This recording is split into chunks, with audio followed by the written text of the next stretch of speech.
We spend an enormous amount of time standing in front of mirrors, zooming in on the parts of ourselves we wish we could change. We do the exact same thing with the people we love, slowly letting their quirks and mistakes fill up our entire view until we lose sight of the person standing behind them.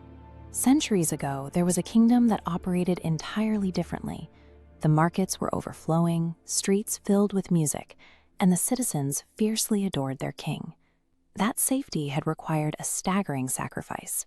When the king was a young man, a massive invading army threatened his borders. Instead of directing the troops from the safety of his palace, he rode straight to the front lines. He survived the campaign, but he returned missing his right eye and his right leg. As he aged, he walked with a heavy wooden cane, and his face was marked with deep battle scars. Yet the citizens didn't pity him. They saw those injuries as badges of honor. Respect is rarely built on an unblemished record. It is usually forged through the visible scars of sacrifice. One quiet afternoon, the old king was walking slowly down the grand, echoing hallway of his palace. He paused to look up at the walls, which were lined with heavy gold frames. Inside those frames were massive oil paintings of his ancestors, his father, his grandfather, and his great-grandfather, each rendered to look towering, flawlessly proportioned, and physically perfect. At the very end of the hall, the king stopped. There was a completely blank space on the wall. He realized his time was running short, and that empty gap would soon belong to him. He wanted his descendants to remember who he was, so he issued a royal decree to the entire known world. Any artist who could travel to his palace and paint his definitive portrait would be rewarded with a chest overflowing with gold. He was looking for a way to ensure that future generations would look at the wall and see the man who had fought for their peace, rather than a fading memory.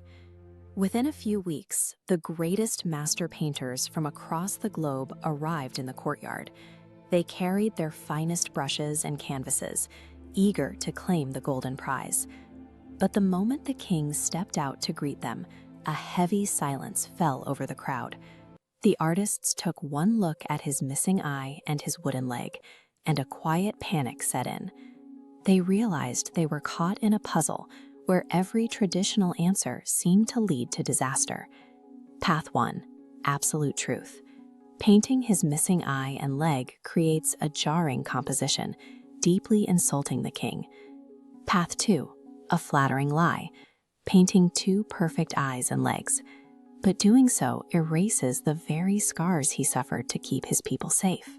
Paralyzed by these two choices, the masters whispered amongst themselves, packed away their paints, and quietly slipped out of the courtyard. Not a single master dared to take the job. Traditional expertise often hits a wall when a problem demands a solution that doesn't exist within the established rules. The king stood alone in the empty courtyard. His shoulders slumped as he accepted that his space on the wall would remain blank. Then a voice broke the silence. Out of the shadows stepped a young boy, barely 20 years old. His clothes were ragged and his wooden palette was chipped and cheap. The boy bowed and made a bold request. He asked for just 24 hours to create a portrait that would honor the king's memory forever. With nothing left to lose, the king agreed. The boy was locked inside a grand palace room. He didn't pause to eat or sleep. Through the entire night, the only sound was the frantic, precise sweeping of his worn brushes against the heavy canvas. While the masters had seen only a list of impossible constraints, the boy worked with the quiet intensity of someone who was looking at a different canvas entirely. As the sun rose, the entire city crowded into the grand hall to see what the boy had done. The old king took his seat on the throne, his remaining eye fixed on a massive canvas covered by a sheet of red silk. The boy took a slow, deep breath and pulled the cloth away. The room collectively gasped, and tears immediately welled up in the king's eye. This painting shows the king out on a hunt, sitting powerfully in the saddle of a massive horse. Because he is angled completely sideways, his missing leg is perfectly hidden behind the animal's flank. And because he is drawing back the string of a heavy hunting bow, his face is turned, and his missing eye is tightly closed in natural, fierce concentration.